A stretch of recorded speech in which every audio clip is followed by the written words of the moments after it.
அன்பு மாணவ செல்வங்களுக்கு தரமைந்து புலமைப்பரிசில் பரீட்சையின் வினாத்தாள் 2 தமிழ் பகுதியில உயர்ந்தபட்ச வினாவாக நாங்கள் எதிர்பார்க்கக்கூடியது கட்டுரை ஆக்குவது. கட்டுரை என்பது இங்கு உண்மையிலேயே தரமைந்த பொறுத்தவரையில 3 வாக்கியங்கள் எழுதுவது. கட்டுரை என்றால் அதற்கு முன்னுரை, முடிவுரை, பொருளடக்கம் என்று 3 பாகங்கள் இருக்கும். ஆனால் இங்கே அப்படி இல்லை, 3 வாக்கியங்கள். ஆனால் இதுவும் தரப்பட்ட தலைப்போடு பொருத்தமானதாக வாக்கியங்களை ஆக்க வேண்டும். அப்ப நாங்கள் வாக்கியம் ஆக்கிற பயிற்சியை பார்ப்பதற்கு முதல்ல இப்ப நான் இதுல என்னுடைய தம்பியை காணவில்லை என்கின்ற ஒரு கட்டுரையை முதல்ல நான் இதை பயிற்சியில, அதாவது கட்டுரை பயிற்சியாக வெளியிட்டிருந்தேன். 90 சிறுவர் கட்டுரைகளாக வெளியிட்டிருந்தேன் நான். அதற்கு பிறகு இதை, அதாவது இப்ப தரமைந்து மாணவர்களுக்கு, அதாவது 90 சிறுவர் கட்டுரைகளாக இது முதல்ல பயிற்சி புத்தகமாக வெளியிடப்பட்டது. பிறகு தரமைந்து மாணவர்களுக்காக இதையே நான் 3 வாக்கியங்களாகவும் தயார் செய்திருக்கிறேன். இங்க பாருங்க, இதுல தம்பியை காணவில்லை என்று இதுல 93 இப்ப பாவனையில இருக்கிற பயிற்சி புத்தகம், அதாவது 3 வாக்கியங்கள். அதிலும் அதே தலைப்பை கொடுத்து அந்த கட்டுரை விடயத்துக்குள்ள உள்ள 3 வாக்கியங்களை மட்டும் தெரிவு செய்து போட்டிருக்கிறேன். அப்ப இது என்னத்தை சொல்றேன் என்றால், கட்டுரை என்பதற்கும் வாக்கியம் என்பதற்கும் இடையில உள்ள ஒற்றுமையை நீங்க புரிந்து கொள்ள வேண்டும். ஏனென்றால் தரமைந்த புலமைப்பரிசில் பரீட்சையில பிள்ளைகள் அநேகமாக கட்டுரை எழுதுகிறார்கள், ஆனால் புள்ளி பெறுவதோ மிக குறைந்த எண்ணிக்கையானவர்கள் என்று கூறப்படுகின்றது. என்ன காரணம் என்றால், கட்டுரை ஆக்கும் போது அவர்கள் கேட்கிற நிபந்தனைகள் எழுவாய் பயனில இயல்பு திருத்தமாக இருக்க வேணும், மற்ற எழுத்துப்பிழை இருக்கக்கூடாது, கருத்துப்பிழை இருக்கக்கூடாது, சரியான கருத்தை வெளிப்படுத்தணும், ஒரே கருத்தை மீள சொல்லக்கூடாது, அதாவது முதல் சொன்னதையே திரும்ப சொல்லக்கூடாது, அப்ப சொற்களையும் அப்படி பயன்படுத்தக்கூடாது, மற்ற அதுக்குரிய நிறுத்தற் குறியீடுகளை ஒழுங்காக இட்டிருக்க வேண்டும் என்று கேட்கிறார்கள். அப்ப அந்த இடத்திலே பிள்ளைகள் அந்த கட்டுரை வாக்கியத்தை எழுதுகிற போது அப்படி உறுப்பாக எழுவாய் பயனிலை இயல்பு திருத்தமாக கருத்து புலப்படுகிற வகையில வாக்கியங்களை எழுதினால் அவர்கள் 2 புள்ளி வழங்குவார்கள். ஆனால் அதில் ஒரு எழுத்துப்பிழை வந்து விட்டாலும், கருத்து சரியாக இருக்கின்றது, ஒரு எழுத்துப்பிழை வந்தாலும் 1 புள்ளி போயிடும். அப்ப கருத்துப்பிழை, எழுவாய் பயனிலை இயல்பு பிழை, மற்றது முதல் எழுதினது திருப்பி எழுதாம இருக்கணும். இப்படி பல வகையில பார்க்க அவர்கள் புள்ளிகளை பெறுவது மிக குறைவாக இருக்கின்றது. என்றால் இதுல 6 புள்ளிகள் கிடைக்கின்றது. இந்த 6 புள்ளியிலே அநேகமான பெறுகிறது 1-2 புள்ளி தான், மிகுதி 4 புள்ளிகளை இழக்கிறார்கள். அப்ப அதற்காகத்தான் நான் இன்று வினாத்தாள் 2 பார்வையிடுகின்ற சந்தர்ப்பத்தில் இந்த தம்பியை காணவில்லை என்று என்னால் ஆக்கப்பட்ட இந்த கட்டுரையை வாசித்து அது எப்படி 3, இதுவும் ஒரு பந்தி வாக்கியம்தான், இது சிறுவர் கட்டுரையாக வெளியிடப்பட்டது. ஆனா இப்ப தரமைந்து காண 3 வாக்கியம் தான். அப்ப சிறுவர் கட்டுரையாக நான் இதை வெளியிட்ட போது எழுதிய அமைப்பை இப்ப நான் வாசித்து காட்டுறேன் பாருங்க. தம்பியை காணவில்லை. அன்று பாடசாலை முடிந்து வெகு நேரமாகியும் தம்பி வீட்டுக்கு வரவில்லை. அம்மா வாசற்புறத்தில் நின்று தெருவையே பார்த்து கொண்டிருந்தார். அம்மாவின் கவலை தோன்ற முகத்தையும் ஏக்கத்தையும் பார்த்த நான் தம்பியை மனதில் திட்டினேன். தம்பி தெருவிலே ஏதாவது வேடிக்கை பார்த்து கொண்டிருப்பான் என்பது எனக்கு தெரியும். ஆயினும் அன்று வெகு நேரமாகியும் தம்பி வரவில்லை. எழுத மனதினுள்ளும் பயம் கவ்விக்கொண்டது. அம்மாவிடம் கூறிவிட்டு தம்பியை தேடிக்கொண்டு பாடசாலை நோக்கி சென்றேன். தெருவிலே ஒரு மரத்தடியில் பலர் சூழ்ந்து நிற்பதை பார்த்த நான் அவ்விடம் நோக்கி ஓடினேன். அங்கே ஒரு வயோதிபர் குரங்கு ஒன்றை வைத்து பல சாகசங்கள் செய்து கொண்டிருந்தார். கூட்டத்திற்கிடையில் தம்பியை கண்ட நான் அவனை கையில் பிடித்து இழுத்து கொண்டு வீடு வந்து சேர்ந்தேன். அப்ப இங்கே என்ன விடயம் என்றால், கட்டுரையில இது கட்டுரையாக கருதுங்கோ, சிறுவர் கட்டுரை என்றால் மேல் வகுப்பு கட்டுரைகள்ல தான் முன்னுரை, அதாவது பொருளுரை, முடிவுரை என்ற பாகங்களாக அதற்கு பொருத்தமான வாக்கியங்களை எழுதி கட்டுரையாக்க வேண்டும். சிறுவர் கட்டுரை என்கின்ற போது அந்த விடயத்தோடு சார்பானதாக ஒரே பந்தியிலே ஆக்கலாம். அந்த பந்தி கட்டுரை தான் இது. அப்ப இந்த கட்டுரையின் உச்சாரம் என்னென்றால், தம்பி ஒரு சிறுவன், அவன் பாடசாலையை விட்டு வருவன். அன்று வெகு நேரமாகியும் அவன் வரவில்லை. ஆனால் எனக்கு தெரியும் அவன் ஒரு குழப்படிக்காரன். அவன் தெருவில் ஏதாவது பார்த்து கொண்டு அப்படியா இல்லை லைட்டு போய் இருந்திருப்பான். ஆனா அம்மா என்ன செய்யறா, வாசற்புறத்திலேயே பார்த்து கொண்டு இருக்கிறா, தம்பி வருவானா வருவானான்னு தெரிஞ்ச வாரம். அப்ப அன்றைக்கு பார்த்தால் வெகு நேரமாகியும் அவன் வரையில்லை. அம்மாவுடைய முகத்தில பயமும் கோபமும் ஏக்கமும் தேங்கி கிடக்கிறத பார்க்க எரிச்சலாயிருக்குது. இந்த தம்பி எங்க நிற்கிறான்னு தெரியாது, அம்மா பாவம் இங்க அழுவாரை போல இருக்கிறான்.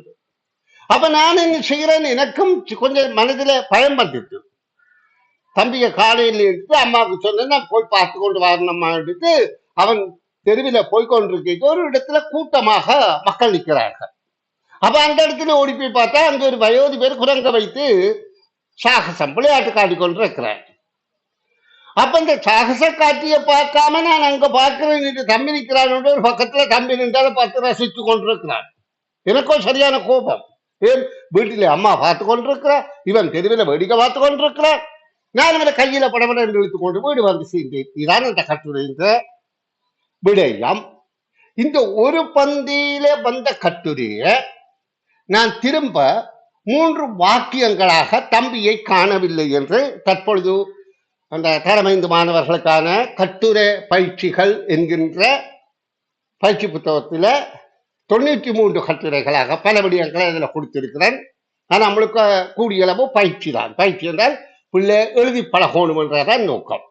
வாசிக்கிறத மட்டுமல்ல, வாசித்து மட்டும் பயிற்சி பெற முடியாது, வாசித்ததை எழுதவும் பழக வேண்டும் என்றதுக்காக எழுத்து பயிற்சிக்கு அதில் நிறைய இடம் கொடுத்திருக்கிறேன். அதில் இது வாசிப்பிடத்துல இது 93 சிறுவர் 3 வாக்கியமாக சிறுவர் கட்டுரைகள் கொடுத்திருக்கிறேன். குழந்தைகள், அதாவது 3 வாக்கியமாக்குறது, இது கட்டுரை சொல்லிடாது. அப்ப இதுல தம்பியை காணவில்லை என்றதுக்கு நான் அதில் இருந்து தெரிந்தெடுத்தது. அன்று பாடசாலை முடிந்து வெகு நேரமாகியும் தம்பி வீட்டுக்கு வரவில்லை. அம்மாவிடம் கூறிவிட்டு தம்பியை தேடிக்கொண்டு பாடசாலை நோக்கி சென்றேன். வீதியில் தம்பியை கண்டு நான் அவனை கையில் பிடித்து இழுத்துக் கொண்டு வீடு வந்து சேர்ந்தேன். அப்ப இந்த 3 வாக்கியத்திலையும் என்ன தேவை? எழுவாய் பயனிலை இயல்பு திருத்தமாக இருக்க வேண்டும்.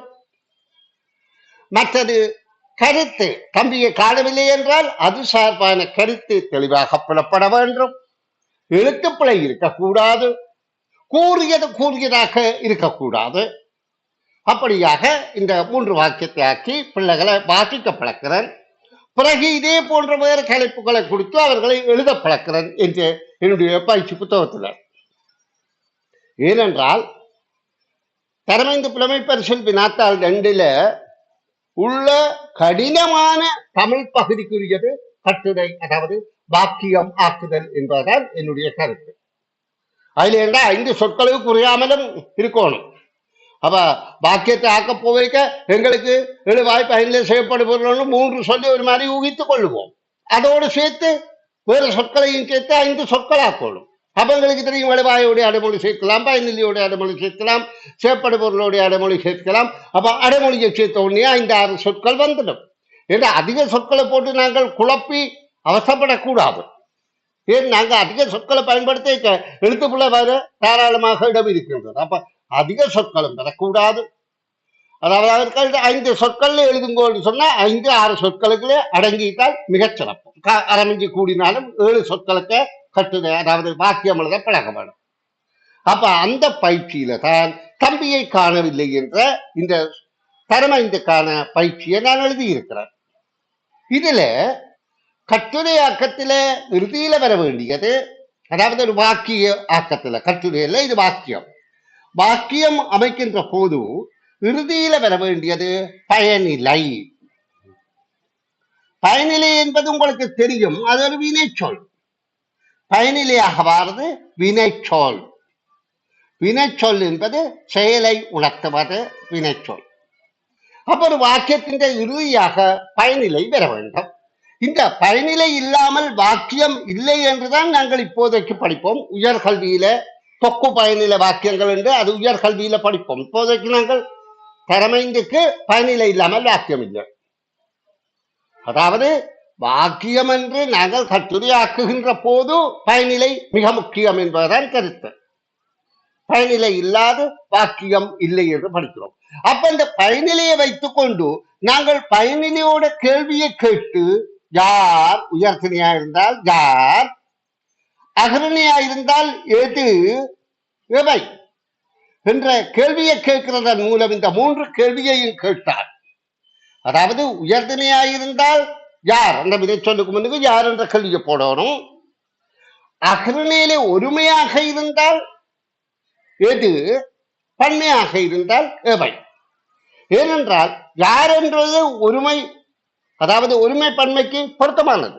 ஆனா அகரணையிலே ஒருமைக்கு எது, அகரண பன்மைக்கு எவை என்ற கேள்வியை கேட்டால் எங்களுக்கு எழுவாய் வருகின்றது. இப்ப இந்த இதுல காட்டுறேன் பாருங்க. தம்பி வீட்டுக்கு வரவில்லை. அப்ப வரவில்லை என்றால் இங்க எங்களுக்கு பயனிலை சொல்லாக வருகிறது. யார் வரவில்லை, இங்க யார் என்ற கேள்வி ஏன் உயர்தின வாக்கியம். அப்ப தம்பி, அப்ப எழுவாய் முன்னுக்கே வந்துவிட்டு, அப்ப அதோடு சார்பான சொற்களாகத்தான் இந்த அளவும் இருக்குது. அன்று பாடசாலை முடிந்து வெகு நேரமாகியும் தம்பி வீட்டுக்கு வரவில்லை. அப்ப தம்பி வீட்டுக்கு வரவில்லைத்தான் இந்த வாக்கியம். இதுல வரவில்லைத்தான் பயனில்லை. வரவில்லை, யார் வரவில்லை, தம்பி வரவில்லை. அப்ப தம்பி எழுவாய். வீட்டுக்கு செயற்படு பொருள், செய்படு பொருள், செயற்படு பொருள். பயனில வரவில்லை. அப்ப இது அதோடு சார்பானதாக வருகின்றது. அன்று பாடசாலை முடிந்து வெகு நேரமாக்கியும் தம்பி என்பதற்கு முன்னுக்கு தம்பி சார்பான விடயங்களாக வருகின்றது. தம்பி வீட்டுக்கு வரவில்லை. அப்ப நாங்க ஒரு வாக்கியமாக்குற போது எழுவாய் முதல் முக்கியம், பயனிலை அடுத்தது மிக முக்கியம். பயனிலை, பயனிலையோட எழுவாய் இல்லாத வாக்கியம் இருக்கு. தோன்றா எழுவாய் என்ற வாக்கியங்களும் படிப்போம், நாங்கள் படித்திருக்கிறோம். தோன்றா செயற்படுபவர்களும் இருக்கு. ஆனா பயனிலை மிக முக்கியம். பயனிலையோடு யார் எது எவை என்று கேட்டால் எழுவாயும், யாரை எதை எவற்றை என்று கேட்டால் செயற்படு பொருளும் வரும். அப்படியாக மூன்று வாக்கியங்களை கொண்டு கருத்தை புலப்படுத்த வேண்டும். அப்ப ஒரு வாக்கியத்தில் அந்த கருத்தை கூற எழுவது எழுவாய், அதுதான் எழுவாய். தம்பி, இந்த வாக்கியத்தில் தம்பியை பற்றித்தான் கூற எழுகின்றது. அப்ப தம்பி என்பது எழுவாய். ஏன் கூற எழுவது எழுவாய், கூற எழுவது எழுவாய். அடுத்தது கூறி முடிப்பது பயனிலை, கூறி முடிக்கப்படுவது பயனிலை. வரவில்லை, அது பயனிலை, பயனிலை. கூறு எழுவது எழுவாய், கூறி முடிப்பது பயனிலை. கூறப்படுவது எதை பற்றி கூறப்படுவது, வீட்டுக்கு வரவில்லை, அதுதான் செய்படு பொருள், செயற்படு பொருள். அப்ப இந்த அளவுதான் வாக்கியம். தம்பி வீட்டுக்கு வரவில்லை, அதுக்கு கூடுதலாக விவரித்து அன்று பாடசாலை முடிந்து வெகு நேரமாகி தம்பி வீட்டுக்கு வரவில்லை. அதே மாதிரி அடுத்த வாக்கியத்துல பார்ப்போம். ஏன் இதை நான் உங்களுக்கு காட்டுறேன் என்றால், இப்படியாக நீங்க வாக்கியம் எழுத பழகணும். இப்ப பயனிலே அம்மாவிடம் கூறிவிட்டு தம்பியை தேடிக்கொண்டு பாடசாலை நோக்கி சென்றேன். இதுல பயனிலை சென்றேன். அப்ப எழுவாய் என்ன, யார். யார் என்ற வினாவை கேட்டால் நான். இங்கே நான் இருக்கா, அம்மாவிடம் கூறிவிட்டு தம்பியை தேடிக்கொண்டு பாடசாலை நோக்கி சென்றேன். இங்க நான் என்றது தோன்றாமலே கருத்தை தருகின்றது. அப்ப நான் என்பது இங்க தோன்றா எழுவாயாக இருக்கின்றது. அப்ப நாங்க யோசிக்கலாம், இதை கட்டுரைக்கு எழுத முடியுமா, அதுல எழுவாய் இல்லையே. அப்ப அவர்கள் எழுவாய் பயந்ததானே கேட்கணும், எழுதி திருத்த. அது தோன்றா எழுவாயும் வாக்கியம் இருக்குதானே. அப்ப அம்மாவிடம் கூறிவிட்டு தம்பியை தேடிக்கொண்டு பாடசாலை நோக்கி சென்றேன். அப்ப நான் பாடசாலை நோக்கி சென்றேன். அப்ப நான் என்று எழுதாவிட்டாலும் அங்கு அது கருத்தை தருகின்றது.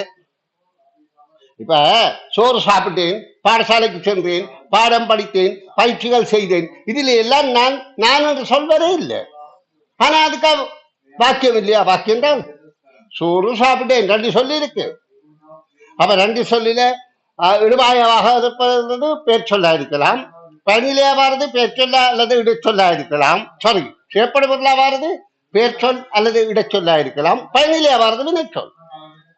அப்ப இங்க சென்றேன் என்ற பயனிலியோடு யார் சென்றேன்? நான். அது தோன்றா இடுவாய். யாரை எதை எவற்றை? நான் எங்க போனேன், எங்க தேடினேன்? தம்பியை தேடிக்கொண்டு பாடசாலை நோக்கி சென்றேன். அப்ப செயற்படு பொருள் எங்க சென்றேன், அதாவது எங்க என்ற கேள்வி அல்ல, யாரை எதை எவற்றை என்று எதை பாடசாலை நோக்கி சென்றேன். அப்ப செயற்படு பொருள் இருக்கு. அடுத்த வாக்கியம், அடுத்த மூன்றாவது வாக்கியத்தை பார்ப்போம். வீதியில் தம்பியை கண்ட நான் அவனை கையில் பிடித்து குளித்துக் கொண்டு வீடு வந்து சேர்ந்தேன். இதுல சேர்ந்தேன் தான் இறுதி சொல் பயனிலை. யார்? நான். இங்க நான் இருக்கு. எதை, யாரை, எதை, எவற்றை? தம்பியை பிடித்துக் கொண்டு, அதாவது வீதியில் தம்பியை கண்ட நான், இதுக்குரிய ஒரு சொல் அந்த நானோடு சேர்ந்து வருகிறது, எழுவாய் சொல்லோட சேர்ந்து வருகின்றது. வீதியில் தம்பியை கண்ட நான் அவனை கையில் பிடித்து இழுத்துக் கொண்டு வீடு வந்து சேர்ந்தேன். தம்பியை பிடித்து இழுத்துக் கொண்டு, அதாவது கையில் பிடித்து இழுத்துக் கொண்டு வீடு வந்து சேர்ந்தேன். அது செய்யப்படும் பொருளாக இருக்கின்றது. அப்ப நாங்கள் எளிய வாக்கியங்களை, அதாவது 3 சொற்கள் எழுதுகிற வாக்கியத்தை அதோட அடைமொழிகளை சேர்த்து 5 சொற்களாக மாற்ற முடியும். அல்லது அதுக்கு உவமை தொடர்கள் பலதையும் சேர்க்கலாம். மரபு தொடர்கள், இணைமொழிகள், ஏதாவது சொல் பழமொழி கூட சேர்க்கலாம். அந்த கருத்துக்கு சரியா புலப்படணும், திருத்தமா இருக்கணும், மற்றது சொன்னது சொல்லாதா இருக்கணும். இங்க பாருங்க, இதுல 3லையும் 1 என்று சொன்னது சொல்லவில்லை, வெவ்வேறு வாக்கியமாகத்தான் இருக்கு. இப்படியாக எழுதினால்தான் இந்த 3 வாக்கியத்துக்கும் 6 புள்ளிகள் கிடைக்கும் என்பதை நீங்க கட்டுரை ஆக்கம் என்பதில் மிகுந்த கவனம் எடுத்து தரமைந்து புலமை பரிசில் 6 புள்ளிகளை இலகுவாக பெற்றுக் கொள்ளுங்கள்.